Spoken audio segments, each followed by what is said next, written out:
Hello बच्चों, कैसे हैं आप लोग? आशा करता हूँ सभी अच्छे होंगे। बच्चों, स्वागत है आपका आपके बहुत ही प्यारे से चैनल मोंटी सर फिजिक्स में, जहाँ पर हम क्लास 12th की फिजिक्स पढ़ रहे हैं। बच्चों, क्लास 12th की फिजिक्स में हमने चैप्टर नंबर 2 के कुछ इम्पोर्टेंट टॉपिक्स पढ़ लिए हैं और आज हम एक नया टॉपिक पढ़ने वाले हैं। बहुत ही प्यारा टॉपिक है जिसका नाम है इलेक्ट्रिक कैपेसिटेंस ऑफ कंडक्टर। बच्चों, इससे पहले हमने electric potential, electrical potential difference, potential due to point charge, equipotential surface, potential due to dipole on axial and equatorial position. बच्चों, आज चैप्टर नंबर 2 का एक नया पार्ट स्टार्ट होने वाला है। ये मान के चलिए कि हमने अभी तक chapter number 2 electric potential and capacitance का 50% सिलेबस कवर कर लिया है एंड अगला 50% सिलेबस हम अब चालू करने वाले हैं। तो बच्चों, बहुत ही प्यारा टॉपिक है, बहुत ही अच्छा टॉपिक है और बहुत ही सुंदर सा टॉपिक है और बहुत ही छोटा सा टॉपिक है, इलेक्ट्रिक कैपेसिटेंस ऑफ कंडक्टर। बच्चों, इसको हिंदी में बोलते हैं किसी भी चालक की धारिता। बच्चों, मैं आपको एक सिंपल लैंग्वेज में बताऊं इसको, कैपेसिटेंस ऑफ कंडक्टर क्या होता है। कोई भी कंडक्टर है, लेट हमारे पास ये कंडक्टर है, इस कंडक्टर की कितनी कैपेसिटी है चार्ज को स्टोर करने की। ये कंडक्टर कितना चार्ज को स्टोर कर पाएगा, उसको अपन बोलते हैं इसकी कैपेसिटी। क्या बोलते हैं? इसकी कैपेसिटी। कितना ये इस चार्ज को स्टोर कर पाएगा उसे हम बोलते हैं कैपेसिटी ऑफ कंडक्टर या कैपेसिटेंस ऑफ कंडक्टर। बच्चों, जितना मैं इसको चार्ज दूंगा, जितना मैं इसको चार्ज दूंगा तो क्या इसका पोटेंशियल इंक्रीज होगा? जितना मैं इसको चार्ज दूंगा, मैं इसको चार्ज देता गया, पोटेंशियल का फॉर्मूला क्या होता है? K q upon r. K q upon r मतलब potential is directly proportional to the q. जितना चार्ज दूंगा उतना ही अपना पोटेंशियल इंक्रीज होगा। तो बच्चों, the electrical capacitance of conductor is the ability and capacity to store electric charge, या फिर इसको हम एक चीज और बोल सकते हैं, to store electric energy. Electric energy, ठीक है बच्चों। बच्चों, तो कोई कंडक्टर है, इस कंडक्टर को मैं चार्ज दे रहा हूं, लेट माना हमने चार्ज दे दिया क्यू, तो इसका पोटेंशियल V इंक्रीज हो गया। जितना मैं चार्ज देता जाऊंगा इसको, उसका पोटेंशियल इंक्रीज होता जाएगा। देन वी कैन से कि Q is directly proportional to the V। जितना चार्ज दूंगा किसी भी कंडक्टर को, उसका पोटेंशियल इंक्रीज होगा। ठीक है बच्चों। अब बच्चों, ये जो है प्रोपोर्शनलिटी का साइन, ये जब हटता है तो एक कांस्टेंट आता है। यहां पर जो कांस्टेंट आया है वो है C, और C एक प्रोपोर्शनलिटी कांस्टेंट है जिसे हम बोलते हैं कैपेसिटेंस ऑफ कंडक्टर। तो फार्मूला क्या निकलेगा C का? Q upon V। क्या निकलेगा बच्चों? Q upon V। C is equal to Q upon V. This is the formula of capacitance of conductor. The SI unit of capacitance of conductor is Farad. क्या बच्चों? Farad है। अब मैं आपको बोलूं कि 1 फेरेड को डिफाइन करना है। क्या बच्चों? 1 फेरेड को डिफाइन करना है। तो बच्चों, अगर मैं यहां पर किसी भी कंडक्टर को 1 कूलम चार्ज देता हूं और उसका पोटेंशियल 1 कूलम 1 वोल्ट बढ़ जाता है। 1 कूलम चार्ज देने पर किसी कंडक्टर का पोटेंशियल 1 वोल्ट से बढ़ जाता है, इंक्रीज कर जाता है, then we can say the capacity of conductor is 1 farad. A conductor has a capacitance of 1 farad if charge of 1 coulomb raises its potential by 1 volt। ठीक है बच्चों, 1 वोल्ट की 1 फेरेड की डेफिनेशन याद हो गई। किसी भी कंडक्टर को यदि मैंने 1 कूलम चार्ज दिया तो उसका पोटेंशियल 1 वोल्ट से इंक्रीज हो गया, तो अपन क्या बोल सकते हैं उसकी कैपेसिटी कितनी होगी 1 फेरेड।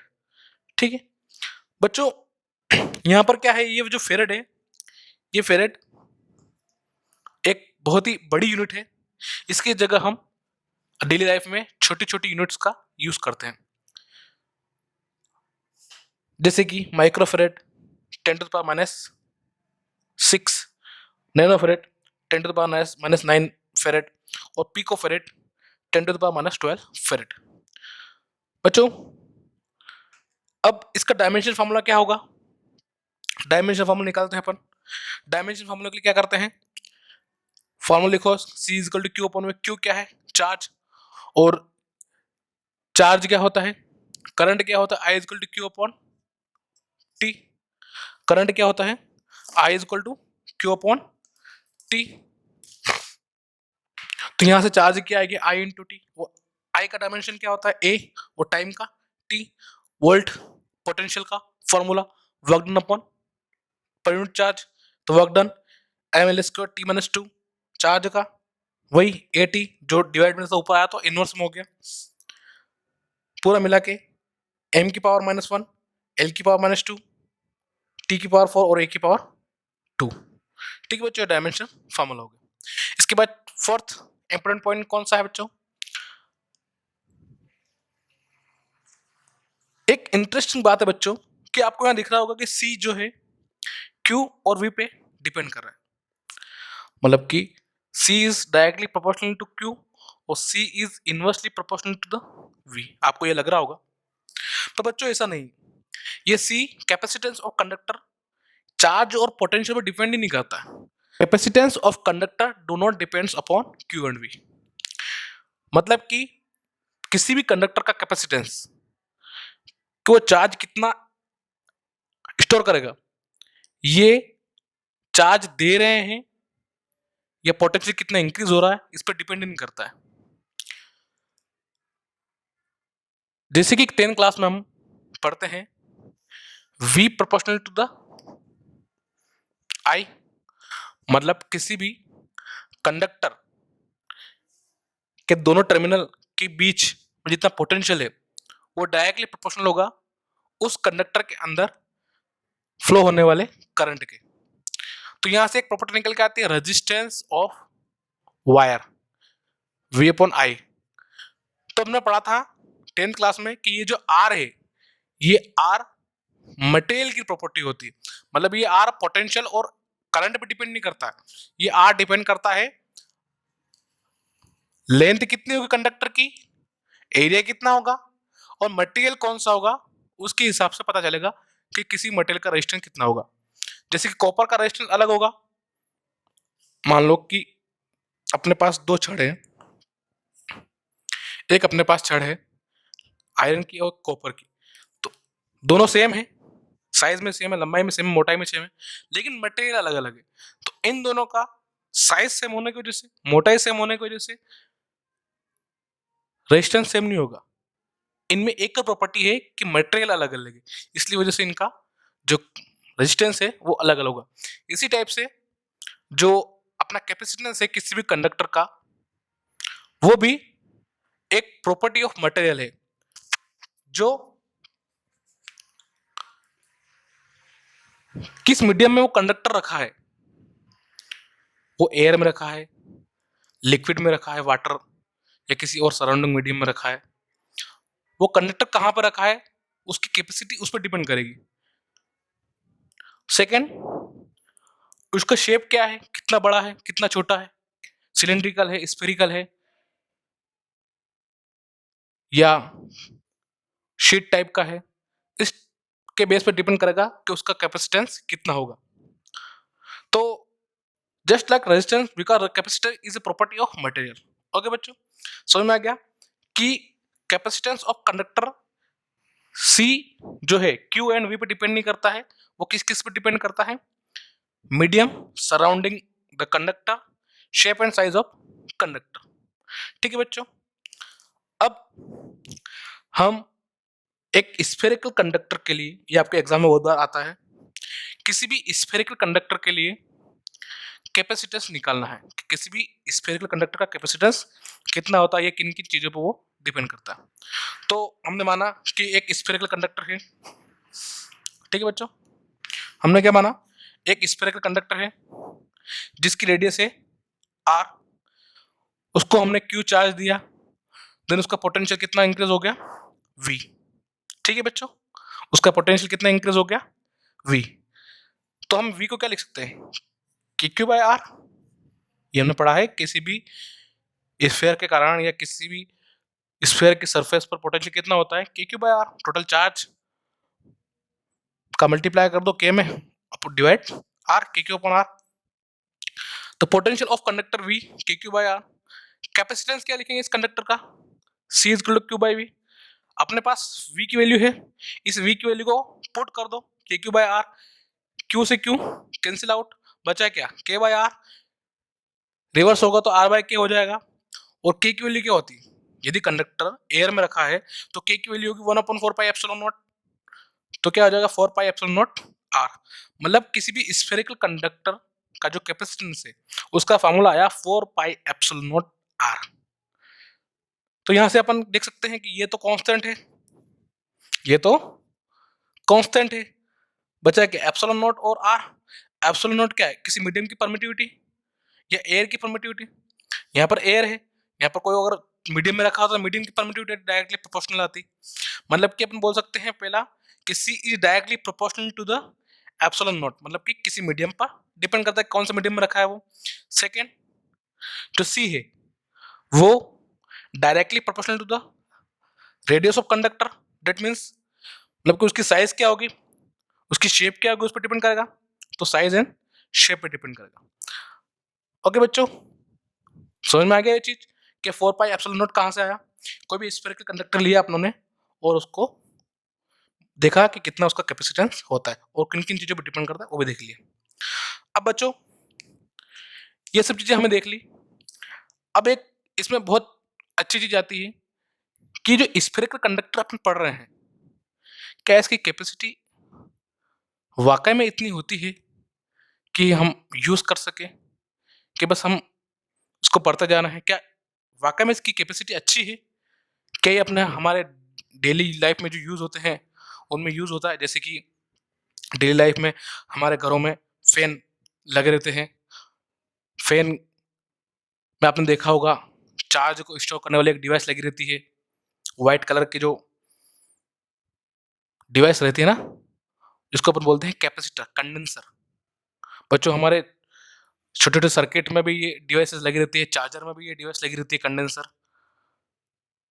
हमारे मोबाइल के अंदर भी जो फ्लैश लाइट चलती है, उस फ्लैश लाइट के अंदर जब जब अपन लाइट बैटरी चालू करते हैं तब फ्लैश लाइट जितना इंटेंसिटी होती है और जब हम फोटो खींचते हैं तब जितनी इंटेंसिटी होती है, दोनों में फर्क होता है। आप चेक करना, जब हम फोटो खींचते हैं तब की इंटेंसिटी और जब अपन एक बैटरी के तौर पर उसको यूज करते हैं तब की इंटेंसिटी उस फ्लैश लाइट की। क्योंकि जब फोटो खींचते हैं बच्चों तब उसमें क्या होता है कि कैपेसिटर एक बिल्कुल माइक्रो सेकंड में ही अपने पूरी एनर्जी को रिलीज करता है, फ्रैक्शन ऑफ टाइम में एनर्जी देता है उस फ्लैश को, ताकि वो प्रॉपर एनर्जी, उसको प्रॉपर इंटेंसिटी मिल पाए फोटो को कैप्चर करने के लिए। बच्चों उसकी इंटेंसिटी बहुत ज़्यादा होती है। तो बच्चों क्या वाकई में स्फेरिकल कैपेसिटर या स्फेरिकल कंडक्टर हम यूज़ करते हैं या फिर हम कुछ और डिवाइस यूज़ करते हैं? तो बच्चों अब हम देखने वाले हैं कि स्फेरिकल कंडक्टर का जो कैपेसिटेंस है वो कम कैसे होता है, ये कम क्यों होता है, या ये डेली लाइफ में हम यूज क्यों नहीं कर सकते। बच्चों एक एग्जांपल लेते हैं। लेट माना हमने कि किसी 1 मीटर रेडियस का कोई एक स्फेरिकल कंडक्टर है, तो उसका कैपेसिटेंस कितना होगा। कोई स्फेरिकल कंडक्टर है जिसकी रेडियस कितनी है 1 मीटर। 1 मीटर इतना बड़ा मान सकते हैं, इतना बड़ा रेडियस का कोई गोला है। और गोला अगर आपको ध्यान में नहीं आ रहा तो आप एज्यूम करिए कि आपके पास 1 मीटर रेडियस का कोई फुटबॉल है, ठीक है बच्चों। उसकी कैपेसिटी कितनी होगी? सी का फॉर्मूला होता है R/K। आर की जगह 1 मीटर रखा, के की जगह 9 × 10⁹ पता है अपने को।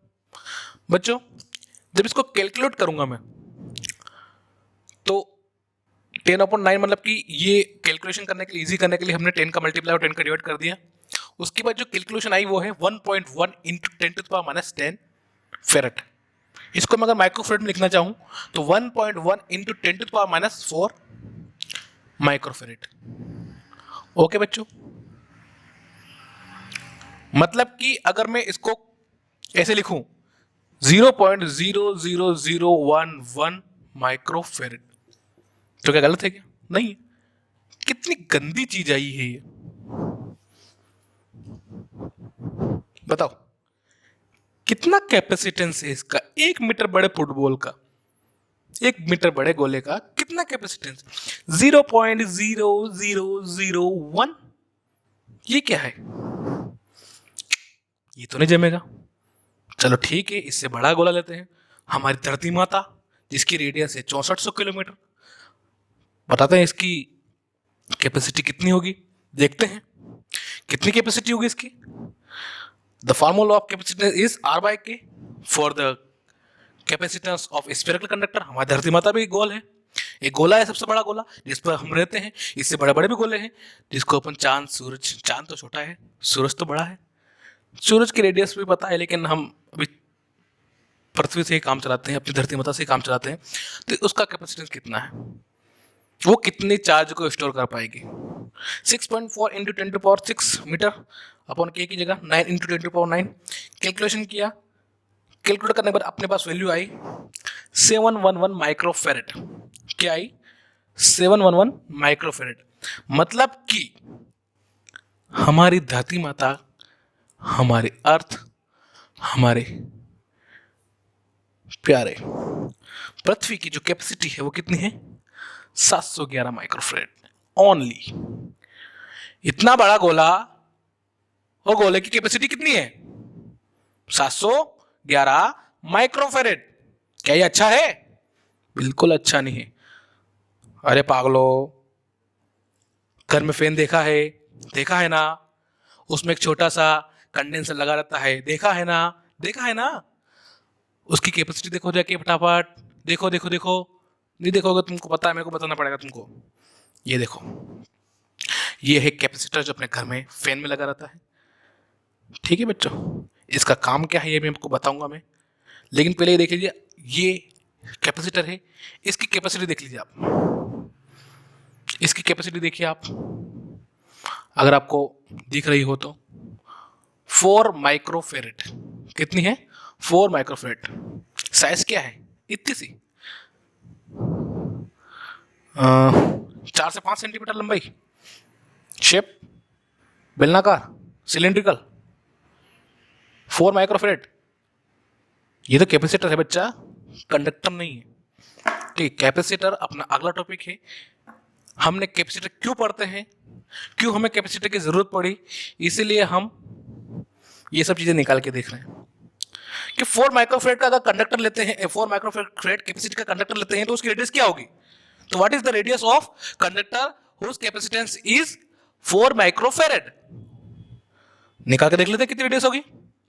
सी की जगह 4 माइक्रोफेरेट, 4 × 10⁻⁶, R/K, के की जगह 9 × 10⁻9, आर की वैल्यू निकाल ली, कैलकुलेशन करके निकाला 36,000 मीटर, रफली में बोलूं 36 किलोमीटर। मतलब कि फैन जो है ना, फैन अगर उसको चलाना है, स्टार्ट करना है अपने को, तो अपने को कितना बड़ा गोला लेना पड़ेगा? ओनली अगर कंडक्टर की बात करूं और एयर में रखा हो अगर वो गोला, तो कितना बड़ा गोला लेना पड़ेगा अपने को? 36 किलोमीटर रेडियस का एक गोला लेना पड़ेगा। मतलब कि किसी एक शहर की जो बाउंड्री होती है, जो दूरी होती है, जो सर्कल रहता है, उतना बड़ा तो अपना गोला ही लेना पड़ेगा उस फैन को चलाने के लिए, एक सिंगल फैन को चलाने के लिए। दुनिया में कितने फैन है, अपने घर में कितने फैन है, तो बताओ कितने गोले चाहिए आपको। तो बच्चों, हम भी स्मार्टली वर्क करते हैं। सिर्फ हम एयर में रख के उस कंडक्टर को एयर में रख के ही उसकी कैपेसिटी को निर्धारित नहीं करते हैं, ठीक है। तो इसलिए हमें एक न्यू डिवाइस को पढ़ने की जरूरत पड़ी, वो है कैपेसिटर। कौन सी डिवाइस है? कैपेसिटर। कैपेसिटर क्या करता है कि किसी भी कंडक्टर की कैपेसिटी को बिना उसकी साइज और शेप में परिवर्तन किए, मेनली तो साइज में ना परिवर्तन करते हुए, वो उसकी कैपेसिटी को इंक्रीज कर देता है, ठीक है। मतलब हम उसका मीडियम चेंज करते हैं। कहने का मतलब क्या है, हम उसका मीडियम चेंज करते हैं। देखो ना, यहाँ पर जो स्फेरिकल कंडक्टर है वो किन किन चीज़ों पर डिपेंड कर रहा है, एक तो मीडियम और एक रेडियस। रेडियस का तो हमने खेल देख लिया, रेडियस तो काम बनने वाला नहीं है। रेडियस भले आप कितनी बढ़ा दो, कैपेसिटेंस कम ही रहना है। तो अब सारा खेल काय पे आएगा? मीडियम का। तो बच्चों, हम अगला टॉपिक पढ़ेंगे कैपेसिटर। कैपेसिटर क्या होते हैं, कितने इसके प्रकार होते हैं, इन सब के बारे में पढ़ेंगे। बच्चों, ये आपको समझ में आ गया होगा, आशा करता हूँ आपको सबको समझ में आ गया होगा। तो अगर आपको अच्छा लगा हो तो वीडियो को लाइक कर दीजिए और चैनल को सब्सक्राइब कर दीजिएगा। और बच्चों, अपने दोस्तों के साथ शेयर कीजिएगा। नमस्कार।